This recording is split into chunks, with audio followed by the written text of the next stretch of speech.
Memorandum of Association. Memorandum of Association is the charter of the company. It will define the scope and objectives of company. It establishes the relationship of company with its member.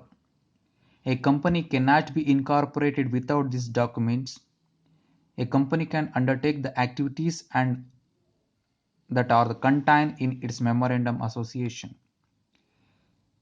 According to section 250 subsection 56 of Company Act 2013, a memorandum means the memorandum of association of a company has originally framed or as altered from time to time in pursuance of any previous company law or of this act.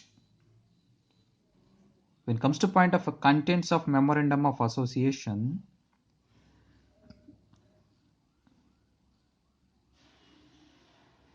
the section 4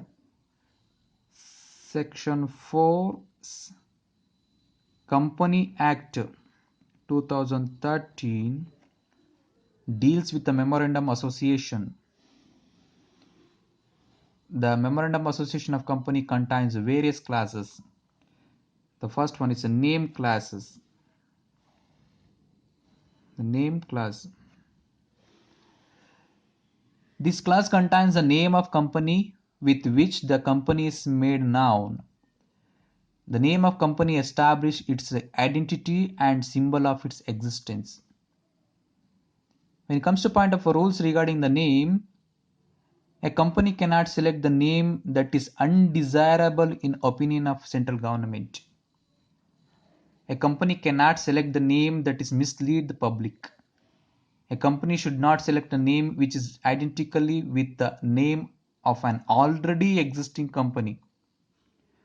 And also the memorandum should be stated that the name of company with the last word limited in case of public limited company.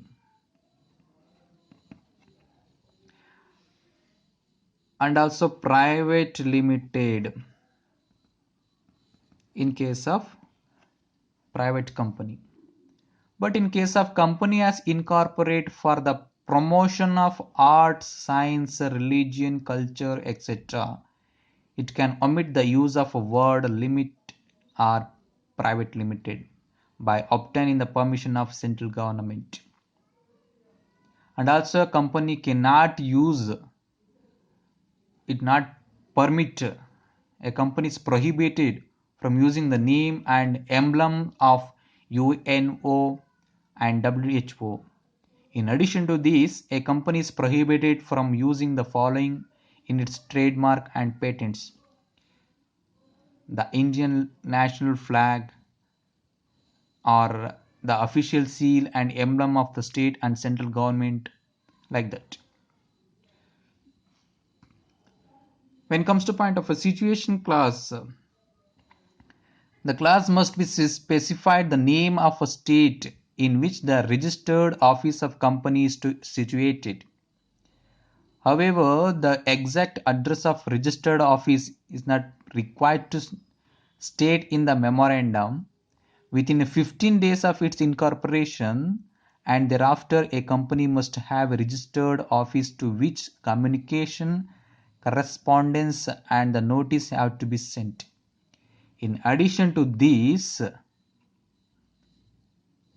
within 30 days of incorporation, a company must furnish to the registered office for verification purpose. According to section 12 subsection 3 Company Act, every company shall follow under below rules. That means it should be paint or affix its name and address of its registered on the outside of every office or in a place where it carries a business.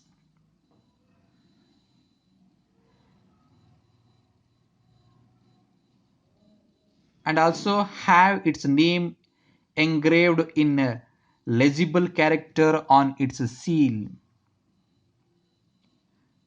And also print its name, address, telephone number, fax number, email, website address and corporate identity number and all its letters, bills heads, business letters, etc. Print is name on a promissory notes, bills of exchange, and other important documents. When it comes to point of objective classes, the object of a company should be clearly set forth in the memorandum. Under section 4, subsection 1 and C of a Company Act 2013,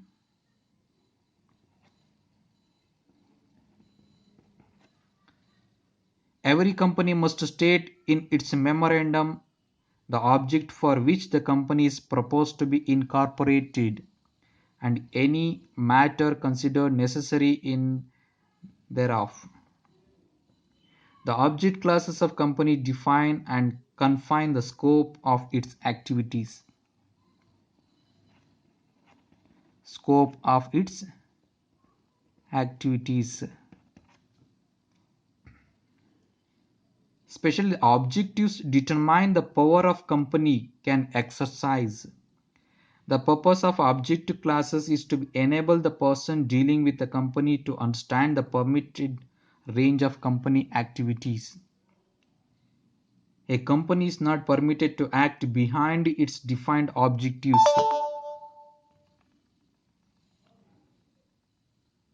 If a company overlooks its objectives, it leads to violation of memorandum and become a void. It should be noted that the subscriber to the memorandum will enjoy the unrestricted freedom in selecting the object. The object selected by the should not illegal and against the provision of Act. When it comes to point of liability classes, the liability classes define the limitation of a liability of its member. The limitation of liability of its member.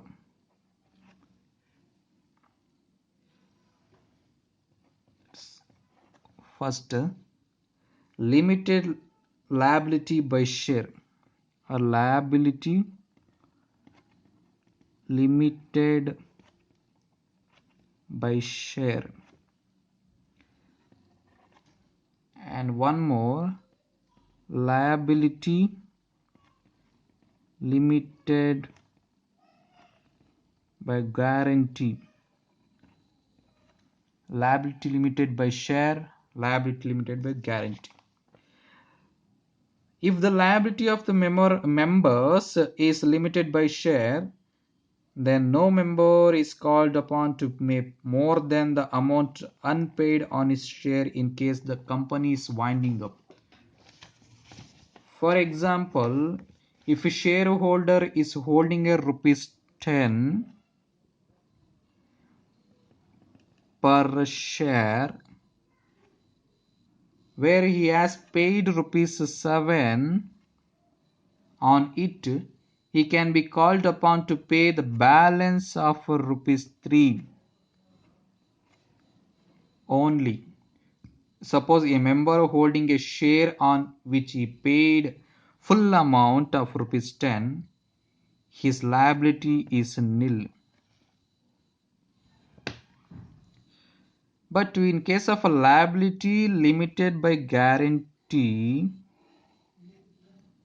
in case company is limited by guarantee, the amount up to which each member undertake to contribute to the assets of company in the event of its winding up should be specified in the memorandum. The last one is the capital classes. The capital class must state the amount of capital with which the company is registered. This capital is called as a registered capital and also called nominal capital. or authorized capital. A company, a capital class must state the amount of capital with which the company is registered. This clause lays down the limit behind which company is not permitted to issue the capital without altering the memorandum. Section 61 of the Company Act 2030. The usual way to state the capital in the memorandum is if the company capital is rupees 1 crore, it's divided into 1 lakh equity share of rupees 100 each. If company has both equity and preference share, then the division of capital must be shown in separately under the two heading. It should be remembered that a company is not authorized to issue capital behind its registered capital. If company receives the application more than the number of shares behind the share covered in its registered capital, then it has to return the amount received for the excess number of share. Okay, this is a different contents of a memorandum of association. Once again recap the contents of a memorandum association.